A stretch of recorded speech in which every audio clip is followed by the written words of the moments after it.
morning, boys. It's wonderful to see you. I've had the pleasure this week of being in and out of your classrooms.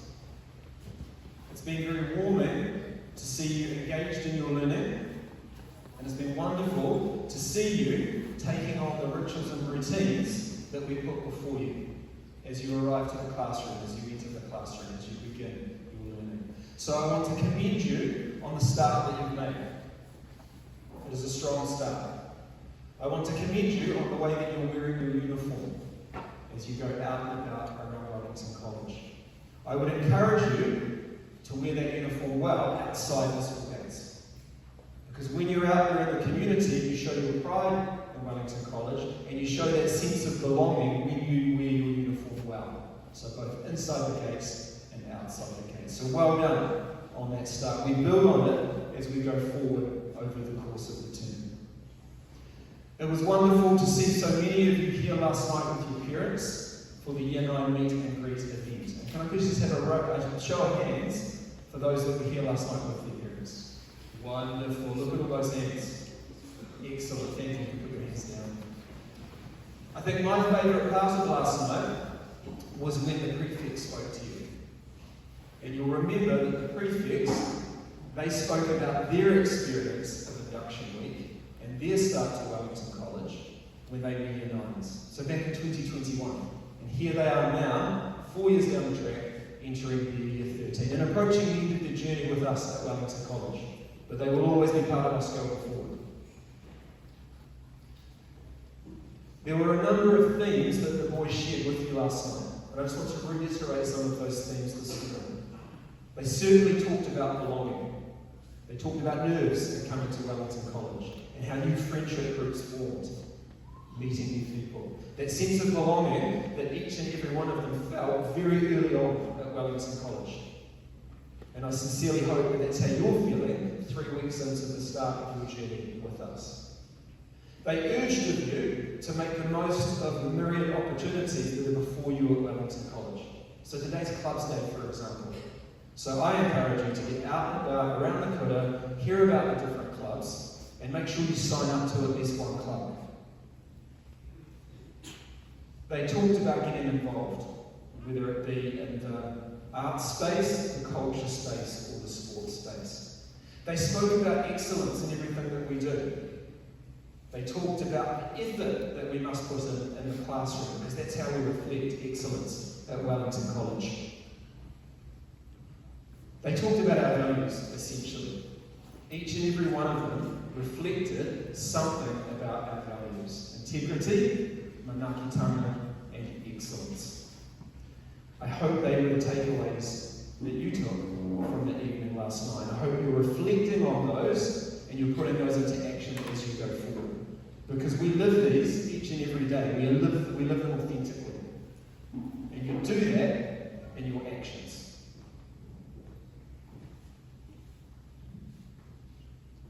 What I'm mostly going to talk about this morning is this very special space that we're in. So as you've come in this morning, the headmaster and Mr. Bergen were reminding you of how we are in this place. So I want to talk a little bit more about and build on what Mrs. Corbishley shared last week about the heart of our school and the sacred space that we are in. And why we carry ourselves in this space and why we treat it with such reverence. So you'll remember that Mrs. Corbishley spoke about the carving that sits above the entry door over there, the pali. And the depiction of Janet Firth, the wife of J.B. Firth, one of our headmasters. J.B. Firth was our headmaster from 1892 until 1920. He was a great man. We're going to talk a bit about him this morning. I know that Mrs. Corbishley also spoke to you about the Waimata, or the tiers of the albatross, that adorn the facade of the AGC. And we see that reflected in the value icon for integrity. So the Waimata representing, unfortunately, death and destruction, but also renewal, healing, and integrity. It's a powerful symbol for us. And we see that each and every day when we arrive to school. When I think about the Waimata, I really think about this man up here, J.B. Firth. J.B. Firth was affectionately known as the Boss. He was 6'5", so just a little shorter than our current headmaster, Mr. Denham. So quite a big, physically imposing man for the day. And you can see him seated there in the middle of his staff back in the 1890s. It's down to the vision of J.B. Firth that we're lucky enough to have the fields that we have. We've been on the site since 1874. And around that time, the land that surrounded the school was mainly swamp and farmland. But J.B. Firth fervently believed in the idea of a liberal education and the fact that the boys who came through Wellington College needed to be rounded in their experiences. And so sport was something that was a big focus for J.B. Firth. And he really instilled that love in his students. The story that really resonates with me around J.B. Firth really just relates to the love and care, the aroha, that he carried for his students. Mrs. Corbishley mentioned to you that he lived on site with his wife Janet in the boarding house. They didn't have children, but they thought of the boys at Wellington College as their children, especially the boys in the boarding house. Firth's headmastership, of course, spanned the First World War. So those dramatic, tragic events that engulfed the world between 1914 and 1918. And that weighed very heavily upon J.B. Firth. 1,643 Wellington College old boys left New Zealand to serve overseas during the course of the war. And sadly, 222 of them were killed in action. And you'll see here that their names are recorded, actually just to my left over here on this board. And the names of those who died in the Second World War over here to my right. This is one of the reasons this is such a sacred space for us. On November the 11th, 1918, Armistice Day, it's the end of the war. And this is the story that resonates with me around J.B. Firth. J.B. Firth was seen standing at the top of the steps overlooking the bottom field, so now our number one field. So pretty much those steps across the terraces. And he was standing there as the students were coming through the gate that morning, and he had tears streaming down his face. Because he was thinking about the old boys who had died in Europe and the Middle East during the course of the war, and who were never going to return to Wellington or come through the gates of the school again. So that event weighed heavily on him, but especially the fact that so many old boys passed during the war. We remember them in this space. The AGC, it's quite a new building. Okay, this has only been here since 2018, but it sits on the site of past buildings. So going back to the memorial wall that was constructed and opened in 1928 to remember the Wellington College old boys who died during the First World War. The centrepiece of that building is the centrepiece of the AGC today, the stained glass memorial window. Their name liveth forevermore. When we look to that, we remember the old boys who made the ultimate sacrifice.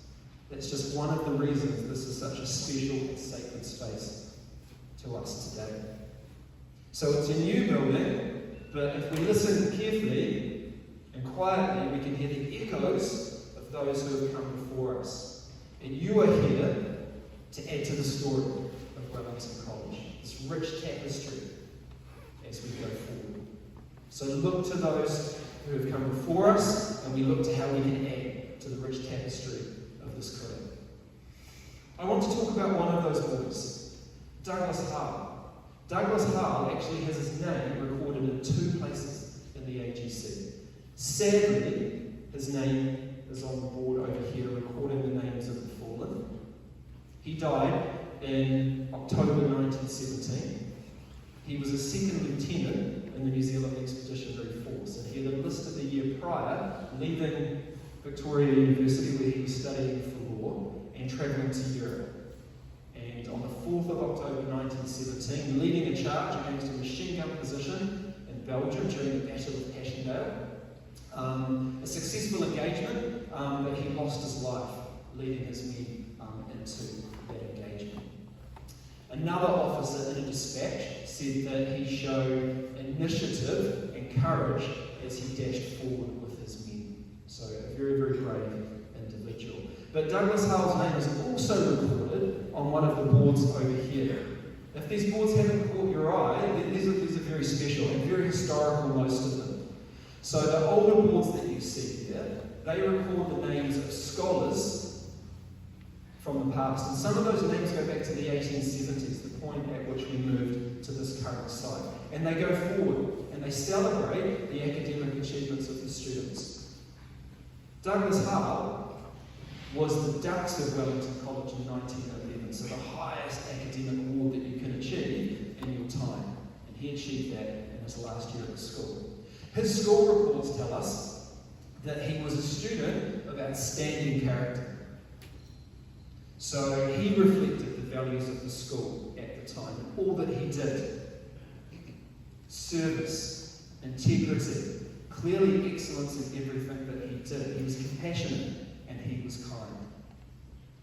J.P. Firth wrote to all of the Wellington College old boys who were serving overseas during the First World War, because remember, they were his sons. He also wrote letters of condolences to the families of the Wellington College old boys who were killed in action. So Douglas Hull being one of those. Douglas Hull came from Ashburton in the South Island, so he would have lived in the boarding house. But he reflected excellence in everything that he did, and that rounded education that was very much the focus for J.P. Firth, and remains the focus for us today. So he was a lightweight boxing champion. He was a talented gymnast. As I said, he was Dux in 1911. He was a prefect. That in itself reflects the way that he carried himself at Wellington College and reflected our values. So we remember individuals like Douglas Hull, because otherwise it's just numbers. Each of the 222 names up here, they all have a story. And at some point in the past, over 100 years ago, not in this building, but in this place, they sat in the same place as you, as year nines, looking to the beginning of their journey. And Douglas Hull was one of those students that made the most of those opportunities as he went about his journey at Wellington College. So although sadly he was killed overseas and he wasn't able to realise his life's potential, we remember Douglas Hull when we're in this space. So when you are here on a Monday for assembly, you remember Douglas Hull. We remember Douglas by the way we conduct ourselves in this space, the way that we wear our uniform, the way that we sit and wait quietly for the assembly to begin. This is the heart of the school. This is a sacred space for us. That's why we have such high expectations of you when we are in here. So it's an opportunity for reflection and mindfulness when you arrive to the AGC. Because remember, when we're quiet and if we listen carefully, we can hear the echoes of those who have come before us. I tell you the story of Douglas Hull to emphasise to you the sacredness of the space, but equally I tell you the story of Douglas Hull so that you get a sense of your place here at Wellington College. You've been here 3 weeks. You've made a great start. Whether you have been here 3 weeks or 3 years, this is your place. Have that sense of belonging. This is your place. When we are in here, we think about the whakapapa of Wellington College. We think about that unbreakable chain of sacred identity for those who have come before us. We think about the rich tapestry that is the story of Wellington College. And we think about what Douglas Hull added to that tapestry with his thread. When you leave here today, I want you to think about what you will add to that tapestry and those opportunities that are in front of you as you go forward. Add your thread and make that thread strong. Boys, you've made a great start. Celebrate that and reflect on that over the weekend, and when you return on Monday, we get back to work and we put the utmost effort into everything.